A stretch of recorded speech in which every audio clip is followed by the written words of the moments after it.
جموں اور کشمیر کا جو تنازع ہے اس کے حل ہونے کے زیادہ چانسز ہیں، یہ ہمارے وزیر اعظم نے کہا ہے، کیونکہ میں ذاتی طور پہ ان کی اس رائے سے اتفاق نہیں کرتا۔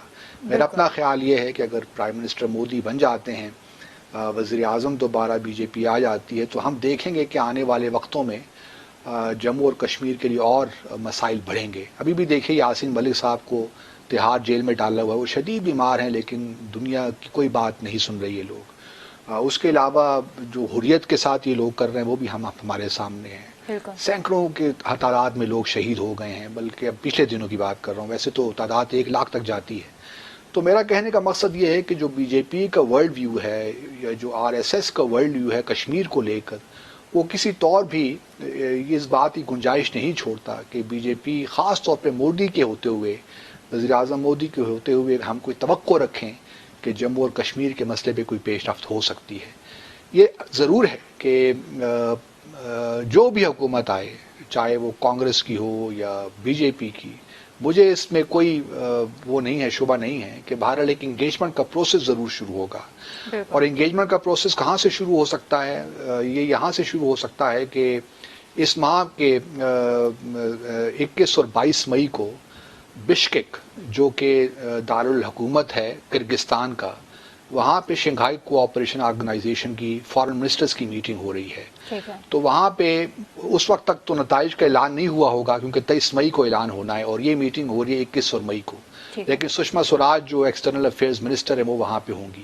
اور یہ بھی آپ کے لیے اطلاع ہے کہ سشما سوراج نے اس دفعہ الیکشن انتخابات میں حصہ نہیں لیا، ان کی صحت کے کچھ مسائل ہیں، تو بہرحال we will have a new foreign minister in India.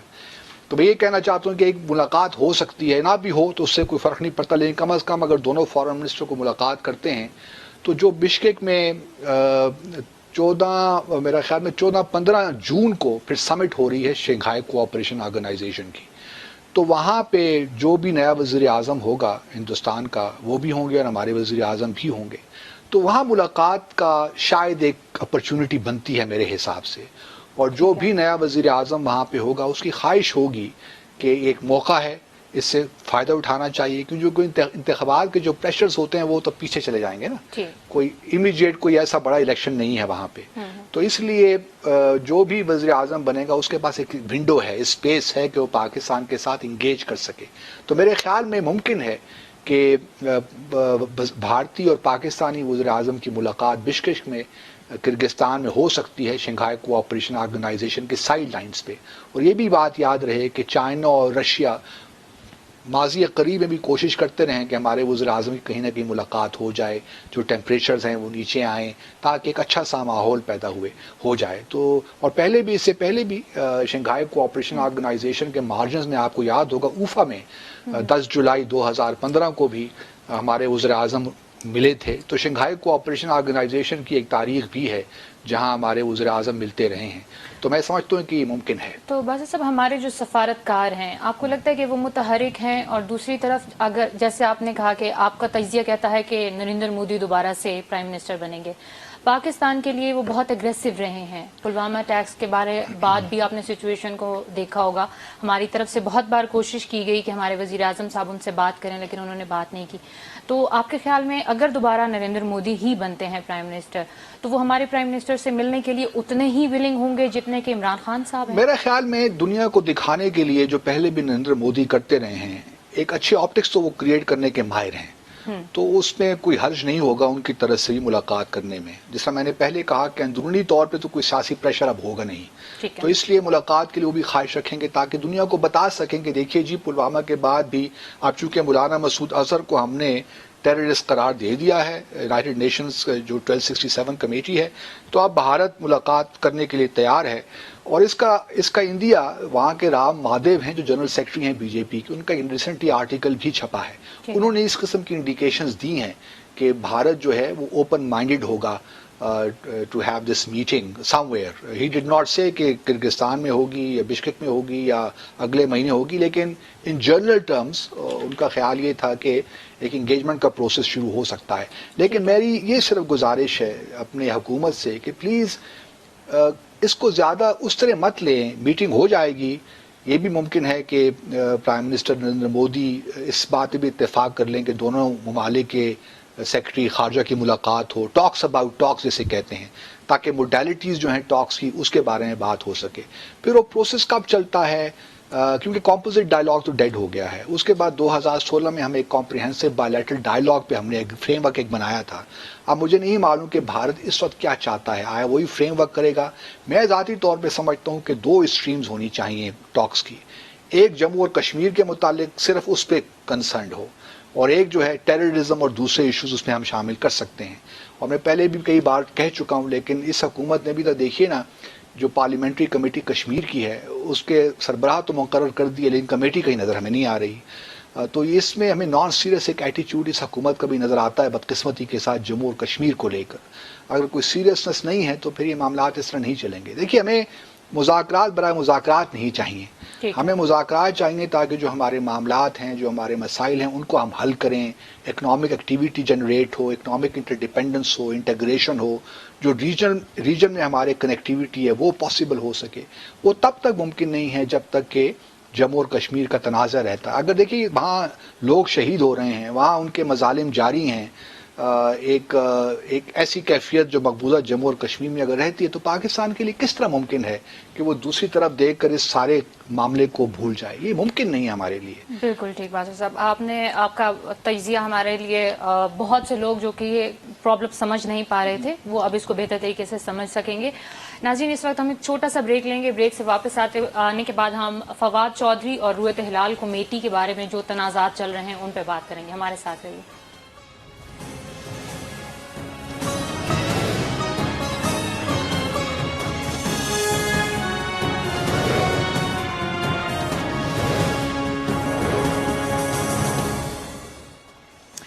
ناظرین، فواد چودھری نے رویت ہلال کمیٹی کے لیے اس کو ڈیزالو کرنے کے لیے ایک اور کمیٹی تشکیل دی ہے، اور اس کمیٹی کا جو کام ہے وہ یہ ہوگا کہ وہ چاند کے جتنے بھی مسائل ہیں ان کو دیکھیں گے چاند کی عمر کیا ہے، کب چاند طلوع ہوگا اور کب رمضان شروع ہوگا، کب عید ہوگی. اس کے ساتھ یہ جتنے بھی یہ نمائندے ہیں یہ سارے محکمہ موسمیات کے ماہرین ہیں.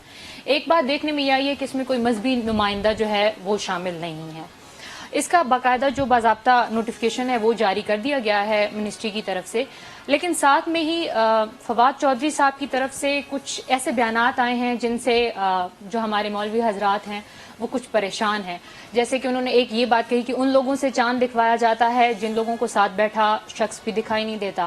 اس کے ساتھ ہی انہوں نے یہ بھی کہا کہ اگر پاکستان کے سٹارٹ سے بات کی جائے تو اگر مولویوں کے بس میں ہوتا تو پاکستان کبھی نہ بنتا. اس طرح کی باتیں دیکھنے کے بعد یہ ہوگا کہ ان کا فگر تھوڑا سا کنٹروورشل ہو گیا. تو یہ بات ہم ڈسکس کریں گے عبدالباسط صاحب کے ساتھ. آپ کا کیا خیال ہے، کیا انہیں اس طرح کے بیانات دینے چاہیے؟ دیکھیے، میں آپ سے ایگری کرتا ہوں، اس قسم کے بیانات سے تو گریز کرنا چاہیے. علماء ہمارے لیے بڑے قابل تحسین ہیں، ہمارے لیے قابل عزت ہیں، تو اس قسم کے بیانات پبلک میں نہیں دینے چاہیے. اور یہ بھی کہنا میں سمجھتا ہوں کہ غلط ہے کہ تمام علماء تو پاکستان کے بننے کے خلاف نہیں تھے. کچھ لوگ تھے یقیناً، لیکن یہ کہنا کہ ایک جنرلائز کر دینا کہ تمام علماء اس وقت جو ہندوستان کے تھے وہ پاکستان کے بننے کے خلاف تھے، یہ میرے خیال میں حقیقت مبنی بات نہیں ہے. تو فواد چودھری صاحب کو تھوڑا بہت خیال رکھنا چاہیے کہ اس قسم کے بیانات سے ایک ایٹماسفیئر وشیٹ ہوتا ہے، اس سے کسی کو ہیلپ تو نہیں ہوتا. اور علماء ہمارے لیے قابل احترام ہیں، تو ان کا احترام ہم پہ واجب بھی ہے، میں سمجھتا ہوں. تو اس قسم کے بیانات سے گریز کرنا چاہیے. لیکن جہاں بات تنقید کی ہے وہ کرنی بھی چاہیے، اس میں کوئی حرج بھی نہیں ہے. مثال کے طور پر رویت ہلال کا معاملہ ہی آپ لے لیجئے. میں فواد چودھری صاحب کی اس بات سے ضرور اتفاق کرتا ہوں کہ یہ ضروری نہیں ہے کہ آپ جو ہے علماء نے ہی چاند کو دیکھنا ہے اور پھر ہم نے عید کی اناؤنسمنٹ کرنی ہے. یہ کہیں قرآن میں نہیں لکھا ہوا، کہیں سنت میں نہیں ہے، کہیں حدیث میں نہیں ہے کہ علماء یہ کام کریں گے. تو یہ ایک بہرحال کام ان کو بہت عرصے پہلے دے دیا گیا تھا، وہ اب ایک پریکٹس جاری ہے. اب اس کو ختم کرنا چاہتے ہیں تو اس کے بہتر طریقے بھی ہیں، رادر دین کہ پبلک میں آ کے اس قسم کی آپ اناؤنسمنٹ کریں. یہ کام فواد چودھری صاحب نے بہت اچھا کیا کہ ایک 5 رکنی کمیٹی اپنی منسٹری میں انہوں نے بنا دی ہے. ان کو ایک ٹاسک دے دیا کہ آپ اگلے 5 سالہ کیلنڈر بنائیے جو کہ 100% ٹھیک ہونا چاہیے، کہ چاند رویت کب نکلتا ہے، ہلال کب نکلتا ہے، کب ہوتا ہے، مہینہ 29 دنوں کا ہے، 30 دنوں کا ہے، یہ تمام چیزیں. اب انہوں نے آج ایک اعلان کیا ہے کہ 15 رمضان تک یہ کیلنڈر بن جائے گا. اس بارے میں آپ کو مختصراً یہ احمد جاوید احمد غامدی صاحب ہیں، ان کی ایک کتاب ہے مقامات، جس میں بہت سے اچھے اسی قسم کے مسائل ڈسکس کیے ہوئے ہیں. وہ اس کے بارے میں فرماتے ہیں رؤیت ہلال کا مسئلہ کہ اللہ تعالیٰ نے روزوں کے لیے رمضان اور حج کے لیے ذی الحج کا مہینہ مقرر فرمایا ہے. یہ دونوں قمری مہینے ہیں، اس لیے یہ سوال ابتدا ہی سے زیر بحث رہا ہے کہ اس کے تعین کس طرح کی جائے. علم فلکیات جو ترقی اس زمانے میں کی ہے، اس سے پہلے بھی لوگ اس بات سے تو واقف تھے کہ قمری مہینے 30 دن سے زیادہ کے نہیں ہو سکتے، مگر عام مشاہدہ بتاتا ہے کہ یہ 29 دن کے بھی ہو جاتے ہیں. قرآن نے جب لوگوں کو پورے مہینے کے روزے رکھنے کا حکم دیا تو اندیشہ ہوا کہ ان میں سے کچھ لوگ اس حکم کی تعمیل میں 30 دن پورے کرنے پر اصرار کریں گے. چنانچہ نبی صلی اللہ علیہ وآلہ وسلم نے متنبہ فرمایا کہ چاند نظر آ جائے تو رمضان کا مہینہ شروع کر لینا چاہیے اور نظر آ جائے تو اس کو ختم کر دینا چاہیے، اس لیے کہ 30 دن پورے کرنا ضروری نہیں ہے. ہاں مطلب صاف نہ ہو تو 30 دن لازماً پورے کیے جائیں گے. آگے جا کے پھر ایک حدیث ہے جس کا مطلب یہ ہے کہ مہینہ 29 دن کا بھی ہوتا ہے، اس لیے چاند دیکھ لو تو روزہ رکھو اور دیکھ لو تو افطار کرو. پھر اگر مطلب صاف نہ ہوئے تو دن پورے کر لو، مطلب 30 دن پورے کر لو. اس میں جو بات غامدی صاحب کہنا چاہ رہے ہیں وہ یہ ہے کہ چاند دیکھنا ضروری نہیں ہے. ٹھیک ہے، آپ کو یہ معلوم ہونا چاہیے کہ یہ مہینہ 29 دن کا ہے. جس طرح دیکھیے نا، اب نماز مثال کے طور پر پڑھتے ہیں، غامدی صاحب اگر یہ بتا بھی رہے ہیں کہ ہمارے جو نماز کے اوقات ہیں وہ سورج سے ہیں، سورج کب طلوع ہوتا ہے کب غروب ہوتا ہے. ہم آج کل گھڑی دیکھ کر یہ فیصلہ کر لیتے ہیں کہ اس ٹائم بھی غروب ہو گیا. ہم باہر جا کر سورج دیکھتے نہیں ہیں کہ بھئی غروب ہو گیا تب ہم مغرب کی نماز پڑھیں. تو یہی معاملہ چاند کا بھی ہے، ہلال کا بھی ہے. اگر کوئی سائنٹیفکلی فائدہ اٹھایا جائے تو یہ ضروری نہیں ہے کہ اگر ہمیں کیلنڈر بھی بن سکتا ہے. آج کل تو اتنی دیکھیے ترقی ہو گئی ہے، یہ کام تو مشکل رہے ہی نہیں. اب میں نے بلکہ سوشل میڈیا پہ ایک میم دیکھا، میں آپ سے شیئر کرنا چاہوں گی. لوگوں نے کہا کہ دنیا چاند پہ پہنچ گئی ہے، انہوں نے چاند کے اوپر قدم رکھ دیا اور ہم ابھی تک انہیں مسائل پہ پیریفرل ایشوز میں لگے ہیں. تو میں سمجھتا ہوں کہ فواد چودھری صاحب نے ایک بہتر کام کیا، ہماری توجہ اس طرف دلائی ہے، لیکن اس کو بہتر انداز سے کیا جا سکتا تھا تاکہ کوئی کنٹروورسی جنم نہ آئے. تہذیب کا جو پہلو ہے وہ مناسب نہیں ہے. البتہ جو ان کی بات ہے اس میں وزن ہے. اب کمیٹی بن گئی ہے، لیٹس ہوپ کہ they will come up with some good calendar. بس صاحب، آج ہمارے ناظرین نے دیکھا بھی ہوگا ٹی وی پہ، آج داتا دربار میں ایک بہت ہی افسوسناک واقعہ ہوا ہے جس میں پولیس اہلکاروں کے ساتھ ساتھ عام شہری بھی شہید ہوئے ہیں. ہم سب اس بارے میں متحد ہیں کہ یہ جو دہشت گردی کا ایک آسیب ہے، یہ جتنی جلدی سے ہو سکے چھٹکارا حاصل، لیکن اس میں اپوزیشن نے کچھ پوائنٹ سکورنگ کرنے کی کوشش کی ہے. جس طرح شہباز شریف صاحب کا بیان سامنے آیا، انہوں نے کہا کہ نواز شریف کے دور میں تو یہ ختم ہو گیا تھا، یہ اب واپس آ گیا ہے. اس کا کیا مطلب ہے؟ یہ تو ایک انسیڈنٹ ہوا ہے اور اپوزیشن نے کہا ہے کہ یہ واپس آ گیا ہے، تو آپ اس کو کہاں دیکھیں؟ ابھی ہمارے پاس کتنا وقت ہے تقریباً؟ ابھی ہمارے پاس وقفے جانے سے پہلے، کیونکہ لائیو کالز پہ لینی ہے نا ہم نے، 3 سے 4 منٹ تک. اچھا، بہت کم. اچھا، بات یہ مسئلہ بنیادی طور پہ دیکھیے یہ ہے کہ ضرب عضب آپریشن شروع ہوا 2015 کے شروع میں، اور اس کے بعد اس میں بڑی کامیابیاں ہمیں حاصل ہوئیں. اس کے بعد رد الفساد آپریشن ابھی بھی جاری ہے. پھر حکومت کی ناکامی یہ ہوئی کہ جو نیشنل ایکشن پلان جو امپلیمنٹ ہونا چاہیے تھا، 20-21 نکاتی جو ایجنڈا تھا، اس کو صحیح معنوں میں امپلیمنٹ حکومت نہ PMLN کر پائی، نہ اس حکومت کی کوئی توجہ ہے معذرت کے ساتھ. اور جب تک وہ آپ جو پلان ہے اس کو آپ امپلیمنٹ نہیں کریں گے، اس وقت تک اس قسم کے لوپ ہولز آپ کے گیپس رہیں گے. پھر آپ کو یہ بھی نہیں بھولنا چاہیے کہ اس وقت دنیا میں ہمارے ہاں بہت سے ایسے ممالک ہیں جو پاکستان کو بھی غیر مستحکم کرنا چاہتے ہیں. ابھی دیکھیے ایران کے ساتھ جو US کے تعلقات ہیں اس سے بہت پیچیدگی سی آ رہی ہے، اور خدا نہ خواستہ جنگ کی طرف بھی معاملات جا سکتے ہیں. ایک اینالسٹ نے کہا بھی ہے اپنے ٹی وی شو میں کہ باقاعدہ جو US ہے وہ اٹیک کر سکتا ہے. تو اگر ایسی معاملات ہو گئے تو ہمارے خطہ تو پھر ایک نئی مصیبت میں گرفتار ہو جائے گا. تو ہمارے لیے اس وقت جو بیرونی ہمارے ریجن کے حالات ہیں وہ بھی کچھ اچھے نہیں ہیں. تو ہمیں بہرحال اپنے اندر دیکھنا ہے کہ ہمارے ہاں کیا مسائل ہیں. دنیا جو قوتیں ہیں جو پاکستان کو غیر مستحکم کرنا چاہتی ہیں تو ہم جانتے ہیں، لیکن اس کا مطلب ہرگز یہ نہیں ہے کہ ہم اپنے جو ہم نے کام کرنے ہیں داخلی طور پہ اس سے ہم بے خبر ہو جائیں. جہاں تک دیکھیے آج کے واقعے کا تعلق ہے، شہید ہوئے لوگ، سیکیورٹی پرسنل بھی اس میں شہید ہوئے، تو ہم سب کو افسوس ہے اور سخت افسوس ہے کہ بے گناہ جانیں اس میں معصوم جانیں بھی ضائع ہوئی ہیں. لیکن یہ معاملہ ابھی رہے گا. دیکھیے پاکستان میں بدقسمتی کے ساتھ ہم لوگ اپنی نادانیوں میں بہت سی ایسی چیزیں کر جاتے ہیں کہ ہماری سوسائٹی میں مزید اختلافات پیدا ہوتے ہیں. میں آپ کو ایک مثال دیتا ہوں, شاید لوگ مجھ سے اتفاق نہ کریں. صوفیزم کا ایک مسئلہ ہے جو لوگ اس کو بغیر سوچے سمجھے اس نیریٹو کو یہاں پروموٹ کر رہے ہیں پاکستان میں. میں صوفیزم کے اس طرح خلاف نہیں ہوں, لیکن جس طرح ہمارے وزیر اعظم نے بھی کل پرسوں کہا کہ ایک عبد القادر جیلانی یونیورسٹی بنائی جا رہی ہے اور یہاں پہ صوفیزم کی یہاں پہ تعلیم دی جائے گی. کیا صوفیزم ہماری سارے مسائل کا حل ہے؟ میں نہیں سمجھتا, کیونکہ جو صوفی تعبیر دیتا ہے ہمارے مذہب کی, اس سے بہت سے لوگوں کو اختلافات ہیں. جو وحدت الوجود کا کانسیپٹ ہے اس سے میں بھی اختلاف کرتا ہوں, میں اس سے ایگری نہیں کرتا, کیونکہ اور بہت سے انکلوڈنگ جاوید احمد غامدی صاحب تصوف کے بہت خلاف ہیں, ان دا سینس کہ جو اس کا الٹیمیٹ نتیجہ ہے وہ ٹھیک نہیں نکلتا. مثال کے طور پر صوفیزم مسائل کو الجھاتے ہیں ان دا سینس کہ جی بندے کا اور خدا کا رشتہ کیا ہونا چاہیے, جو ایک عاشق اور معشوق کا رشتہ ہوتا ہے وہ ہونا چاہیے. اب یہ ساری بے معنی سی باتیں ہیں. ہمیں معلوم ہے قرآن سے سنت سے کہ ہم بندے ہیں اور ہمارا خالق ہے, عبد اور معبود کا رشتہ ہے, اور اللہ تعالیٰ ہم سے یہی توقع رکھتا ہے نا کہ ہم اس کے بندے بن کے رہیں. جو قرآن نے ہدایت ہمیں دی ہے, ہمیں یہ نہیں چاہتا کہ ہم وہ ایک پورا جو کانسیپٹ ہے خدا اور بندے کا اس کو ہم چینج کر دیں. تو یہ چیزیں جو ہیں مابعد الطبیعات میں آتی ہیں, میٹا فزکس میں, جو گریک کے فلاسفرز نے اس کو کنفیوز کیا. پھر بعد میں ہمارے جو عرب میں فلاسفرز تھے یا لوگ تھے انہوں نے ان سے چیزیں لیں, وہ کنفیوژن پھیلی. حالانکہ اسلام میں مابعد الطبیعات کا کوئی تو بات ہی نہیں بنتی. ہماری تو اتنی کلیئرٹی ہے اسلام میں کہ خدا کا اور اس کے بندے کا رشتہ کیا ہے. ہم تو اس کے غلام ہیں, عبد ہیں, ہم نے اس کی عبادت کرنی ہے اور اپنے لیے جنت میں جگہ بنانی ہے, صرف اتنا ہمارا کام ہے. صاحب اس کے ساتھ سوری میں آپ کو کٹ کر but you remind your audience کہ we'll take calls in the next segment. تو ناظرین ابھی ہم ایک چھوٹے سے بریک پہ جا رہے ہیں. بریک سے واپس آ کے ہم آپ کی لائیو کالز لیں گے, تو آپ ہمیں جو نمبر آپ کو اسکرین پہ شو ہوا ہے اس پہ کال کر سکتے ہیں.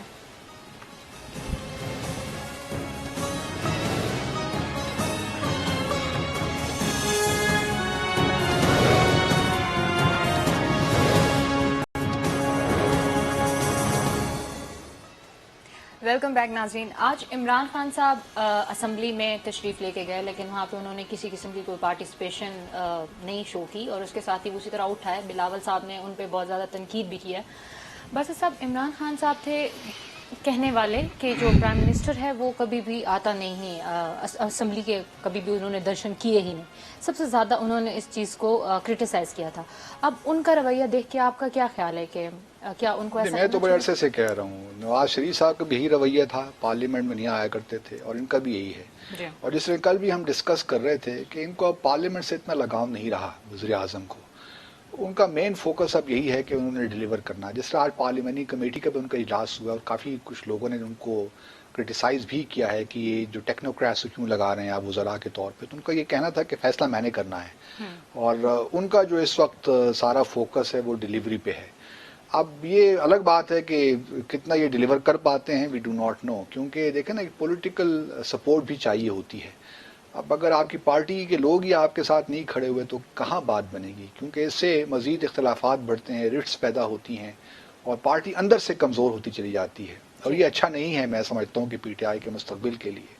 لیکن اب بہرحال وزیر اعظم نے فیصلے کیے ہیں, اب دیکھتے ہیں کہ وہ کس حد تک جو ان کے منسٹرز ہیں, جو ایڈوائزرز ہیں, معاونین ہیں, وہ ڈیلیور کر پاتے ہیں. لیکن ایک شاید ضرور ہوگا, کیونکہ جو ٹیکنوکریٹس ہیں وہ سیاست میں نہیں الجھتے, سیاسی بیان بازی نہیں کرتے. منسٹر جو پولیٹیشین ہوتا ہے وہ تو سارا دن یہی کام کرتا رہتا ہے, اور ہم نے دیکھا کہ کس طرح پارلیمنٹ کو بھی انہوں نے جگت کا ایک بازار گرم کیا تھا, ایک فش مارکیٹ سی بنا دی تھی. پچھلے 9 ماہ سے ہم یہی دیکھ رہے ہیں کہ جگت بازیاں ہو رہی ہیں وہاں پہ. قانون کی جو معاملات ہیں وہ تو ہو ہی نہیں رہے, قانون سازی کا تو دور دور تک پتہ نہیں ہے. تو اس وجہ سے ایک لحاظ سے اچھا ہے کہ وزیر خزانہ جو ہیں وہ مشیر ہیں, مشیر خزانہ, وہ پالیٹکس کی بجائے اکنامکس جو اکانومی ہے اس پہ فوکس کر کے ہمارے لیے کچھ حل نکالیں گے. لیکن ساتھ ساتھ اس کے پولیٹیکل جو ہیں وہ نقصانات ضرور ہیں. اچھا, ہمارے ساتھ ابھی ایک کالر موجود ہے. السلام علیکم. وعلیکم السلام باسط صاحب, اور میری بہن ارم احمد خان, سلام پیش کرتا ہوں, اور 2 باتیں کرنا چاہوں گا, چند سیکنڈ زیادہ چاہوں گا. آج میں نے نیوز پڑھی جس سے لکھا ہوتا ہے کہ کون صاحب بول رہے ہیں؟ میرا نام امتیاز ہے باسی صاحب. جی امتیاز صاحب جی جوہر سے. جی فرمائیے تو میں نے ایک میسج پڑھا ہے جس میں لکھا تھا حکومت کرنا بہت آسان کام ہے.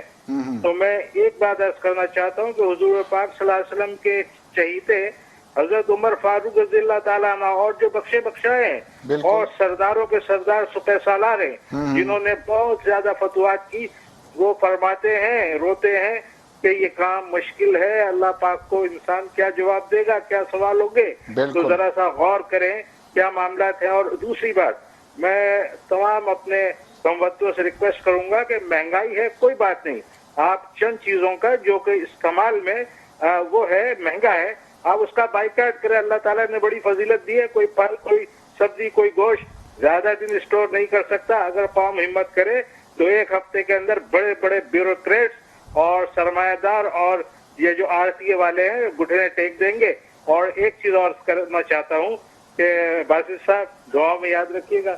آپ بھی ہمیں بہت شکریہ امتیاز صاحب، آپ بھی ہمیں دعاؤں میں یاد رکھیے. اور بالکل آپ نے بات درست کی ہے کہ حکومت کرنا کوئی آسان کام نہیں ہے. حضرت عمر رضی اللہ عنہ تو یہ بھی کہتے تھے کہ دجلہ و فرات کے کنارے کتا بھی بھوک سے مر جائے تو میری ذمہ داری ہے. تو یہ تو بڑی بھاری ذمہ داری ہے، اس کو اتنا لائٹلی اور کیجولی نہیں لینا چاہیے. انہوں نے بات کی بائیکاٹ کرنے کی، تو پچھلے رمضان میں ایک مہم چلی تھی فروٹ بائیکاٹ کی، اور لوگوں نے کیا تھا بائیکاٹ. لیکن یہ بہتر ہے کہ جو کم از کم امپورٹنٹ چیز. ایک اور کالر لیتے ہیں. السلام علیکم.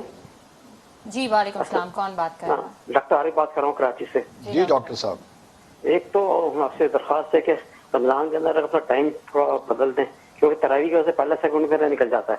دوسری بات یہ رؤیت ہلال پہ جو بات ہو رہی ہے، تو رؤیت ہلال اور سائنس دونوں چیزیں ساتھ ساتھ چلیں گی، کیونکہ رؤیت ہلال کے لیے چاند کا دیکھنا آنکھوں سے، رسول اللہ صلی اللہ علیہ وسلم کی حدیث سے آپ نے بھی کہا کہ چاند دیکھ کے روزہ رکھو اور چاند دیکھ کے افطار کر لو.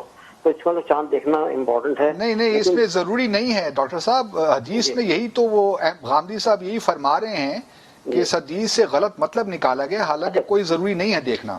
اچھا دوسری چیز ایک اور بھی ہے کہ پوری دنیا میں تو ایک ساتھ چاند ہو نہیں سکتا، کہ چاند کی برس جیسے دفعہ تھی 3:47 پہ 4 اور 5 تاریخ کے درمیان رات کو کوئی، تو وہ جو ہے نا اس شام کو پاکستان میں مشکل سے 15-16 گھنٹے میں چاند نظر آ ہی نہیں سکتا تھا.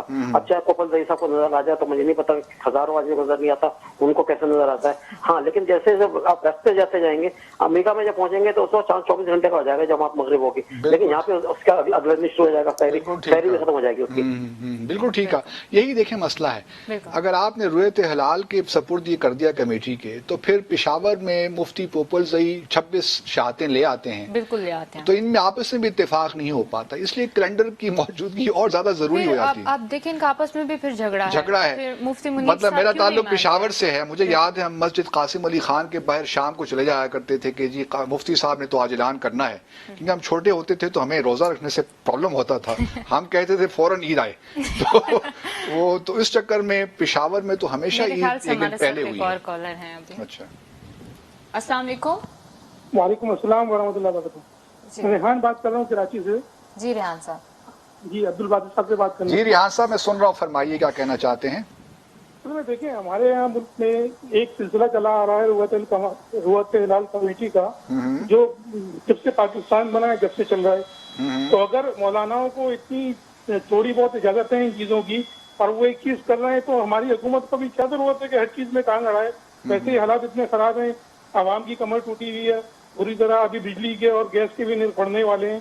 تو ہمیں جو ہے وہ اپنے کام کرنے چاہیے، اور جو سلسلہ اگر چل رہا ہے تو اس کو چلتے رہنا دینا چاہیے. نہیں تو ریحان صاحب بحث اس وقت یہی ہے نا کہ آیا یہ کام اب ان کے کرنے کے ہیں کہ نہیں.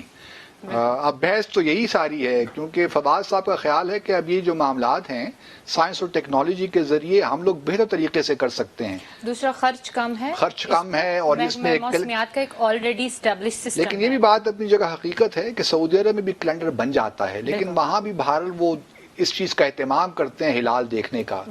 بعض اوقات نظر نہیں آتا اس کیلنڈر کے مطابق چیزیں نہیں ہو سکتی. لیکن باسط صاحب ہم ایک غریب ملک ہیں، ہم 40 لاکھ ایک چاند دیکھنے پہ اگر یہ فگر کہاں سے آئی ہے مجھے اس پہ ذرا تھوڑا سا مطلب ڈاؤٹ ہے. یہ تو ایک پولیٹیکل اسٹیٹمنٹ دی تھی. ہمارے ساتھ ایک اور کالر موجود ہیں. السلام علیکم. وعلیکم السلام. جی کون سا بول رہے ہیں؟ ہاں جی میں عنایت علی طاہر بول رہا ہوں جی، منڈی باؤدین سے. جی نائب صاحب کیا کہنا چاہتے ہیں، فرمائیے. ہم کہہ رہے ہیں کہ موجودہ جو حکومت ہے اس میں جو قانونی معاملات ہیں، جیسے مسجد میں بھی لیبل لگ جائے نا کہ یہ یہاں کرپشن ہوگا تو اس کو گرا دیا جائے گا، اس کی تحقیق نہیں ہوگی. اسٹیٹ لائف ادارہ ہے ہمارا، جو قومی ادارہ ہے، وہ بڑا فائدہ دے رہا ہے. اس میں ابھی انہوں نے ایک تبدیلی کی ہے، 5-7 ہزار سیل مینیجر کو بے روزگار کر دیا. آپ بس ہاں، اس کی یہ ترکیب یہ ہے کہ ایک نمائندہ ایک بندہ بھرتی کرتا ہے، پھر ان کو سیل افسر بنتا ہے اور بندے بھرتی کرتا ہے، پھر ان کی اجازت سے بندے پروموٹ ہوتے ہیں، وہ ٹیم بناتا ہے. انہوں نے ساری ٹیمیں نکال کر 5 سے 7 ہزار کے درمیان سے مینیجر ہیں جو ان کو انہوں نے بے روزگار کر دیا. اور ڈی چوک میں ہڑتال مظاہرہ بھی ہو رہا ہے ان دنوں. بس یہ ہم دعا ہی کر سکتے ہیں عنایت صاحب کہ اللہ تعالیٰ ان کو ہدایت دے، اور جو غریبوں کے ساتھ ہو رہا ہے پہلے بھی ہوتا رہا، یہ نہیں کہ کوئی پہلی دفعہ یہ معاملات چل رہے ہیں، لیکن بہرحال حکومتوں کو خیال رکھنا چاہیے کہ کسی کی جو اگر روزگار لگا ہوا ہے تو ایسے اقدامات نہیں کرنے چاہیے جس سے زندگی اور مشکل ہو جائے. باسط صاحب، اس کے ساتھ پاکستانی حکام کی جو IMF کے ساتھ بات چیت چل رہی تھی، اس میں 700 ارب کے مزید ٹیکس لگانے کا بھی وہ تو ہوگا، ان کی تو خواہش یہی ہے. ہمارے ساتھ ایک اور کالر موجود ہیں. السلام علیکم. وعلیکم السلام. ہلو جی، کون صاحب بول رہے ہیں؟ میں شمس بات کر رہا ہوں. جی فرمائیے، کیا کہنا چاہتے ہیں حضور؟ بھائی صاحب، یہ جو ابھی ایک موضوع چل رہا تھا، میں نے ٹی وی ابھی کھول رہا تھا تو اس میں فواد چودھری صاحب کا آ رہا تھا.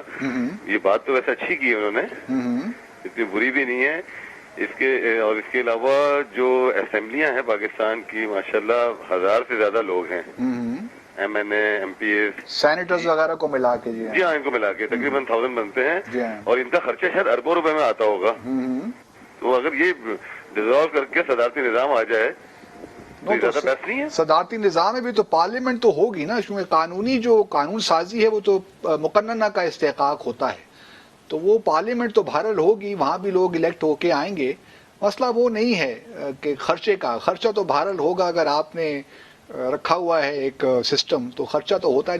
بس بنیادی بات یہ کہ جس چیز کے لیے آپ کو رکھا گیا ہے یا جو پارلیمنٹ ہے اپنا کام کرے. مسئلہ یہ ہے کہ کوئی انسٹیٹیوشن اپنا کام نہیں کر رہا، جس کی وجہ سے تمام پرابلمز ہمیں نظر آتے ہیں. ٹھیک ہے، ایک اور کالر موجود ہے ہمارے ساتھ. السلام علیکم. السلام علیکم باسط صاحب. جی وعلیکم السلام. پروین مسعود صاحب دی گریٹ. جی ایک دفعہ پھر سے السلام علیکم. وعلیکم السلام ورحمۃ اللہ. کیا کہنا چاہتی ہیں آج آپ؟ باسط صاحب، میں یہ کہنا چاہتی ہوں کہ جب چاند دیکھنے کا ٹائم ہوا کرے نا تو فواد چودھری کو ہی کھڑا کر دینا، انہیں 2 چاند نظر آئیں گے. ان کی آئی سائٹ 6/6 ہے. آپ کی تجویز اچھی ہے. اور ان سے پوچھے کہ چاند دیکھنے کی دعا بھی بتا دے کہ جو چاند دیکھا جاتا ہے تو اس کی دعا کیا ہے. ٹھیک ہے. اچھا، دوسری بات اور سن لے میری. جی فرمائیے. دوسری بات یہ ہے کہ وہ جو آج یہ داتا دربار پہ جو حادثہ ہوا ہے.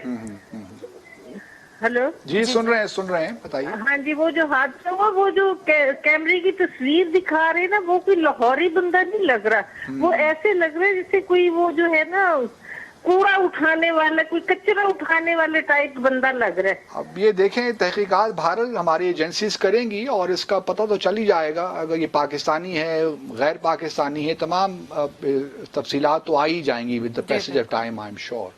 کب تک رہے گا یہ معاملہ؟ ہم بات کر رہے تھے IMF کے بارے میں، تو اس کے ساتھ ساتھ باسط صاحب ایک اور مسئلہ بھی سامنے آ رہا ہے کہ بجلی اور گیس کی قیمتوں میں بہت اضافہ ہوا ہے. بہت اضافہ ہو گیا ہے. اب شاید اور مزید ہونے والا ہے. کیونکہ IMF کا جو یہ میں سمجھتا ہوں کہ اپوزیشن ڈیمانڈ تو ٹھیک کر رہی ہے کہ جو IMF کے ساتھ آپ کی ارینجمنٹ ہیں اس کی تفصیلات تو عوام کے ساتھ پارلیمنٹ کے ساتھ شیئر کرنی چاہیے. اور میں سمجھتا ہوں کہ حکومت تو یہ کرے گی، کیونکہ ہمیں معلوم ہونا چاہیے کہ ہمارے اگلے 3-4 سال ہمارے کس طرح گزرنے ہیں. اچھا، میرے ساتھ ایک کالر موجود ہے. السلام علیکم.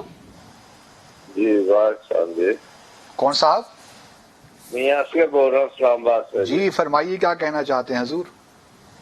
میں باسط صاحب سے پوچھنا چاہتا ہوں جی، یہ کہہ رہے ہیں جی گورنمنٹ والے مدینہ کی ریاست بنائیں گے. عمران صاحب ہلو. جی سن رہے ہیں فرمائیے. کہ مدینہ کی ریاست بنائیں گے. کیا مدینہ کی ریاست میں یہ ہوتا ہے کہ 440 روپے کا 10 کلو کا آٹا آتا ہے، اور یہ جو بم دھماکے آنے دوالے ہو رہے، یہ کہتے ہیں خوانیوں کو بھی نیشنلٹی دے دیں.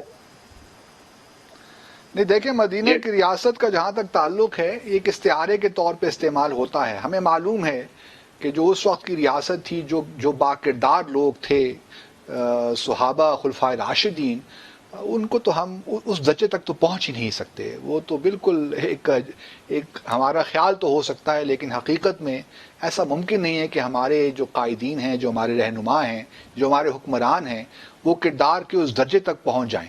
یہ تو ممکن ہی نہیں ہے. ابھی ہم ایک لاسٹ کال لیتے ہیں. باسط صاحب السلام علیکم. وعلیکم السلام جی, عاصم بات کروں اسلام آباد سے. جی صاحب کیا حال ہے؟ یہ خیریت سے ہیں؟ آپ کیا کہنا چاہتے ہیں عاصم صاحب؟ سر کہنا یہ چاہوں گا کہ ہمیں ایک چینج کی ضرورت ہے. ہمیں مسئلے بتائیں کہ مسئلے کیا ہیں. ہمارے پاس ہر چیز موجود ہے, ڈپارٹمنٹ موجود ہیں, آرگنائزیشن موجود ہیں, صرف ہمیں جو چیز چاہیے لا اینڈ آرڈر چاہیے. مختصر بات یہ کروں گا کہ کتنے پرسنٹ پڑھے لکھے لوگ ہیں جن کے پاس اچھے گھر ہیں, اچھی گاڑیاں ہیں. پاکستان میں وہی بندہ کامیاب ہے جو 2 نمبری کا کام کر رہا ہے. بالکل ٹھیک. سب سے یہ دینا چاہ رہا ہوں کہ ہمیں اپنی جو لا اینڈ آرڈر ہے اس کو ٹھیک کرنا ہے. جو بندہ ڈاکے ڈال رہا ہے, جو بندہ چوریاں کر رہا ہے, بالکل میں آپ سے ایگری کرتا ہوں عاصم صاحب. صرف یہ کام نہیں کرنا, اور بھی بہت سے کام کرنے ہیں. دیکھیں حکومت ایک اسٹیٹ کرافٹ بہت مشکل چیز ہے. تمام چیزوں کو ساتھ لے کر چلنا پڑتا ہے. جیسے ہم بہت بار پہلے ہی بات کر چکے ہیں, سویلین انسٹیٹیوشنز کو آپ نے اسٹرینتھن کرنا ہے, لا اینڈ آرڈر سچویشن, تعلیم, ہیلتھ, یہ سب چیزیں ہیں جن کو ساتھ لے کر چلنا پڑے گا. اور اس سب کو چینج کرنے میں ہم جو عوام ہے اس کا بھی اتنا ہی ہاتھ ہوگا جتنا کہ ہماری کرنٹ کی حکومت ہے اس کا کام ہوگا. ناظرین جی ہمارا اس ہفتے کا آخری پروگرام تھا. انشاءاللہ آپ سے اگلے ہفتے ملاقات ہوگی. دیکھتے رہیے گا اور ہمیں فالو کر سکتے ہیں ٹویٹر پہ, فیس بک پہ اور یوٹیوب پہ بھی آپ ہمارا پروگرام ملاحظہ کر سکتے ہیں. اللہ حافظ.